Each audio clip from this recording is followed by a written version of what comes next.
نظر نہیں آتے ان کو، تو کل کا یقین نہیں ہے. اور دوسری بات یہ ہے کہ آج جو ہے نا آپ کی، وہ آئندہ کل سے کھانے کے لحاظ سے زیادہ اچھی ہے، تو اس لیے آج ہی کھا لو. کیا خیال ہے؟ تو بچانے کا جو کانسیپٹ ہے نا، بچانے کا، شریعت کا بالکل الٹ ہے.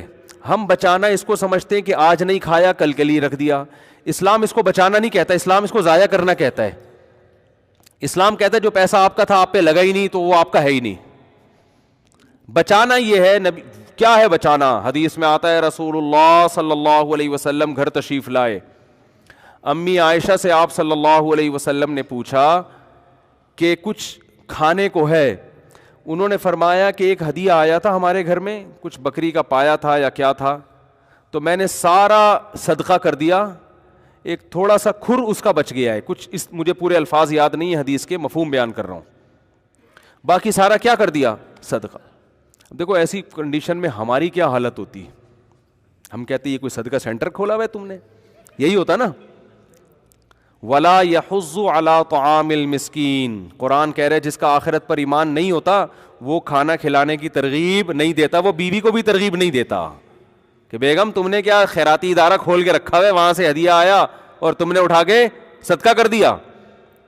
لیکن ہمارے نبی کا چونکہ آخرت پر ایمان تھا، نہ صرف یہ کہ اس پر آپ کو غصہ نہیں آیا بلکہ آپ نے اپریشیٹ کیا، اور ایسے خاندانی طریقے سے اتنے زبردست الفاظ سے امی عائشہ کی حوصلہ افزائی کی، حالانکہ اب کھانے کو آپ کے پاس نہیں ہے، اتنا سا بچ گیا ہے. تو آپ نے فرمایا کہ عائشہ تم جو یہ کہہ رہی ہو کہ سارا صدقہ کر دیا، بچا صرف یہ ہے. فرمایا نہیں، بچا وہ ہے جو صدقہ کر دیا، یہ ختم ہونے والا ہے. میں سمجھا پا رہا ہوں اپنی بات؟ تو جس کا آخرت پر ایمان ہوتا ہے وہ کھانا کھلانے کی ترغیب دیتا ہے. کھانا تو محض ایک علامت ہے، مقصد لوگوں کی ضرورتیں پوری کرنے کی ترغیب خود بھی کرتا ہے، دوسروں کو بھی ترغیب دیتا ہے. تو آج گھروں میں یہ چیزیں کیا ہو گئی ہیں بھائی؟ ختم. بچپن سے بچوں کو پیسہ کمانا سکھایا جا رہا ہے، خرچ کرنا نہیں. گلک خرید کے دے دیتے ہیں ان کو. گلک ہوتا ہے نا، ابھی کیا کہتے ہیں آج کل نئی زبان میں اس کو؟ ہم تو گلک کہتے تھے، گلک ہی کہتے ہیں کہ اس میں جمع کرو، اس میں جمع کرو، اس میں جمع کرو، اس میں جمع کرو. کمیٹیاں ڈال رہے ہیں، کمیٹیاں ڈال ڈال کے پھر نکلے گی. اور عجیب بھکاری بن ہے یار. میرے پاس عجیب عجیب قسم کے بھکاری آتے ہیں، میرا دل چاہتا ہے میں ان سے پیسے مانگوں. حقیقت ان کے حالات سے پتہ چلتا ہے کہ جی وہ زکوٰۃ کے پیسے آپ کے پاس آئے ہوئے ہوں گے تو اتنے روپے چاہیے، کیا کرنا ہے، یہ ضرورت ہے، فلانی ضرورت ہے، یہ ضرورت ہے. تو میں کہتا ہوں آپ کی تو اتنی تنخواہ ہے؟ کہتے ہیں وہ ہم نے کمیٹی ڈالی ہوئی ہے اصل میں آڑے وقت کے لیے. جس آدمی نے کمیٹی ڈالی ہوئی ہے اس کا مطلب اس کے پاس توند بھرنے کے لیے ضرورت سے زیادہ ہے، تبھی تو نکل رہی ہے کمیٹی. کمیٹی کے لیے پیسے نکل رہے ہیں. تو میں بھی بہت ڈھیٹ ہوں الحمدللہ اس معاملے میں. اللہ نے مجھے بڑا ڈھیٹ بنایا ہے. میری جیب سے پیسہ نکالنا آسان نہیں ہے، یہ بتا دوں. آپ سمجھ رہے اتنی سخاوت تو مفتی صاحب کے پاس جب جا کے مانگو ایک دم نوٹوں کی گڈی نکال کے دیں گے. بھیکاری کے لیے میری جیب سے نکلنے کے اصول بہت سخت ہے. اپنی مرضی سے دے دوں تو کوئی مستحق نہیں بھی ہو، اپنے پیسے اگر دینا چاہے انسان، دوسروں کی امانتیں تو غیر مستحق کو نہیں دے سکتا میں، اپنے پیسے مستحق نہیں بھی ہے لے جا بھائی. لیکن آپ ٹرائی کر کے دیکھ لیں، 1 کروڑ روپے میرے پاس پڑے ہوئے ہوں اور آپ آگے مانگ کے نکلوانے کی کوشش تو کر کے دیکھیں. ایسا آپ کا خاندانی قسم کا انٹرویو ہوگا کہ آپ بولو گے ایسا تو ہم جب فوج میں بھرتی ہونے کے لیے گئے تھے نا، ISSB کا امتحان دیا تو اس وقت بھی ایسا انٹرویو نہیں ہوا تھا. کیوں لے رہا ہے بھائی تو پیسے؟ ایک صاحب آئے کہ مجھے بہت شدید ضرورت ہے، میں بالکل یہ ہو رہا ہوں، اور بہت ایسے واقعی بڑی ضرورت تھی، ان کو بیماری چل رہی تھی، کوئی پتہ نہیں کینسر تھا کیا تھا، اور اب میں بہت پریشان ہوں تو مجھے اتنے لاکھ روپے چاہیے اور واقعی ضرورت تھی. تو آپ کوئی زکوٰۃ سے بھی تعاون کر دیں یا صدقے سے کر دیں. یہ ہے جو کل جن کے ہاں کل کا مفہوم بالکل کیا ہے؟ چینج ہے. ادھر نبی کی حالت کیا ہے؟ اپنی ضرورت قربان کر کے کل کے لیے امی عائشہ نے دے دیا تو حوصلہ افزائی کر رہے ہیں، چلو آج بھوکے رہ جاتے ہیں، کل اللہ ہمارا پیٹ بھر دے گا. حدیث میں آتا ہے نا، نبی صلی اللہ علیہ وسلم نے فرمایا قیامت کے دن اللہ اعلان کرے گا کہاں ہیں وہ لوگ جب میں بھوکا تھا تو انہوں نے مجھے کھلایا، جب میں پیاسا تھا تو انہوں نے مجھے پلایا. کیونکہ قیامت کے دن لوگ بھوک اور پیاس سے تڑپ رہے ہوں گے, تو لوگ کہیں گے اے اللہ تو کہاں سے بھوکا ہو سکتا ہے, تو کہاں سے پیاسا ہو سکتا ہے؟ تو اللہ کہے گا میری مخلوق بھوکی تھی, اس مخلوق کا جس نے خیال رکھا تو وہ ایسے تھا جیسے اس نے میرا خیال رکھا. دیکھو آپ کسی بچے کو بھوکا ہو کھلا دو, باپ خوش ہوتا ہے کہ نہیں ہوتا؟ کیونکہ باپ کا اس سے کیا ہے تعلق. تو اللہ کا بھی مخلوق سے تعلق ہے. نبی صلی اللہ علیہ وسلم جب مشرکین مکہ کو یہ باتیں بتاتے تو وہ اعتراض کرتے انطعم من لو یشاء اللہ اطعما. دیکھو کیسے اعتراض کر کے نا کسی بھی چیز پہ آپ اعتراضات کر کے جان چھڑا سکتے ہو. وہ کہتے تھے کہ ہم اگر اللہ چاہتا ہے, اللہ کو اپنی مخلوق کا اتنا خیال ہے تو خود ہی کیوں نہیں کھلا دیتا.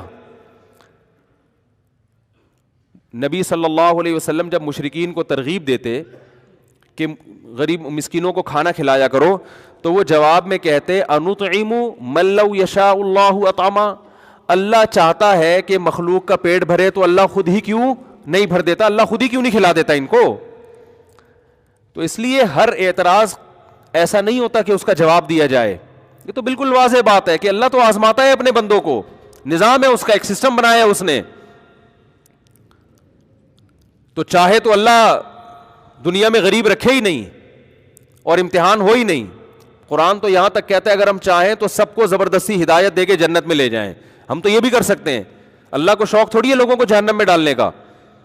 لیکن اللہ کا ایک نظام ہے کہ جنت میں وہ جائے گا جو امتحان میں پورا اترے گا, جو ناکام ہوگا اس کے لیے جہنم کی آگ ہے, اگرچہ اللہ اس آگ پہ خوش نہیں ہوتا. تبھی تو قرآن کہتا ہے ما یفعل اللہ بعذابکم, اللہ تمہیں عذاب دے کے کیا کرے گا, اس کو کوئی خوشی تھوڑی ہوتی ہے. ان شکرتم وآمنتم, بشرطے کہ تم شکر کرو اور ایمان لے کر آؤ. تم شکر کرو ایمان لے آؤ تو کیا ضرورت ہے اللہ کو عذاب دینے کی. اللہ اپنے بندوں کو عذاب دے کر خوش نہیں ہوتا. تو حدیث میں آتا ہے قیامت کے دن اعلان ہوگا کہاں ہیں وہ لوگ جب میں بھوکا تھا تو انہوں نے مجھے کھلایا. دیکھو میں پیسہ خرچ کرنے پر زیادہ فوکس کرتا ہوں اپنے بیانات میں, بدنی عبادت کو میں عام طور پہ زیادہ فوکس نہیں کرتا.